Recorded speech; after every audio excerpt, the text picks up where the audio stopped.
he shared some awesome creative ideas with the designs and infrastructures.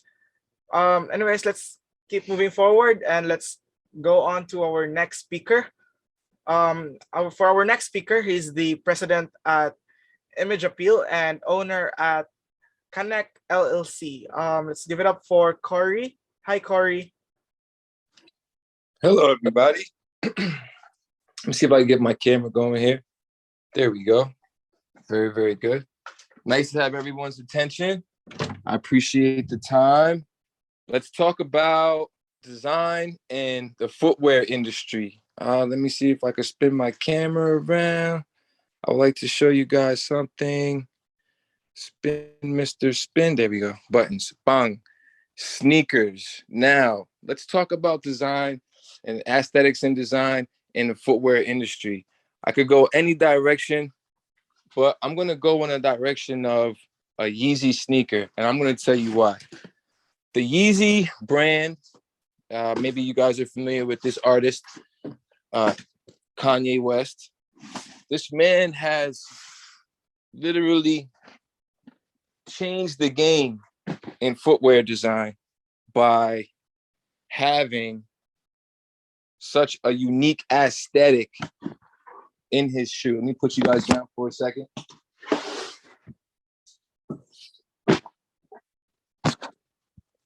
What we're looking at here is the Yeezy 350.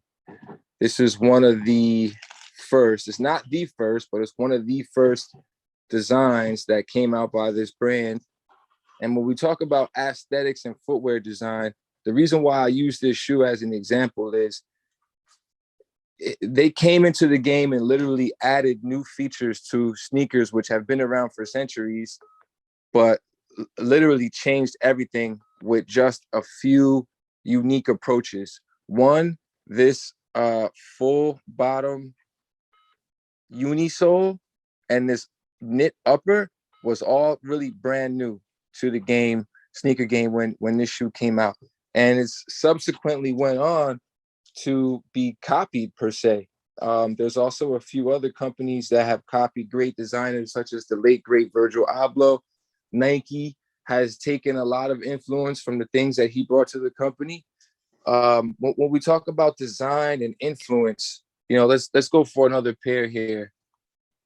When we talk about influence, this company is called Union, and they're a footwear store, but they found themselves making collaborations with Nike after having great success in footwear. I mean, in their retail stores.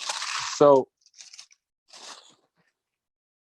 colorways, materials, you know, new approaches to older designs. What we're finding right now in footwear design is great influence from outside cultures, styles, you know, even down to gender and race. You know, you're finding new influences in something as, I don't want to call it simple, right? Because having shoes or not having shoes is like a big deal. But a sneaker is a sneaker per se. But nowadays, it's not. You know, the design, the story behind the shoe is what's creating the ability to make it sell. And, you know, it's a unique time in footwear industry, and mostly due to design, because this is an item that is not going to change due to technology. Like in the next 10 or 30 years, I don't see like our feet changing in a way where we need something digital on our feet. You know, we're always going to need either sneakers, or we might end up realizing we don't need shoes at all. I don't know. It's a question to be answered. But when it comes to design aesthetics, and the footwear industry, now is a very awesome time to be someone who's passionate about footwear design, because it's a wide open market where the huge brands that dominated the marketplace for years, they're not losing ground, but they're finding competition. They're finding themselves needing youthful design and new looks. And what that says is that maybe the old guard is on its way out and the new guard is on its way in. So that's my piece on footwear design. I appreciate everyone's time. I hope that we were all able to learn something new. That is the goal of our meetings. And thank you again. On to you, sir. Thank you so much, Corey. You're welcome. Definitely shoes would be there for a much long time. Anyways, I have a question here for you. Yes, sir. If you're gonna choose between comfortability, functionality, and aesthetics, which one would you prefer more? I'm gonna answer that two-part. I'm gonna say personally, I'm a comfort guy.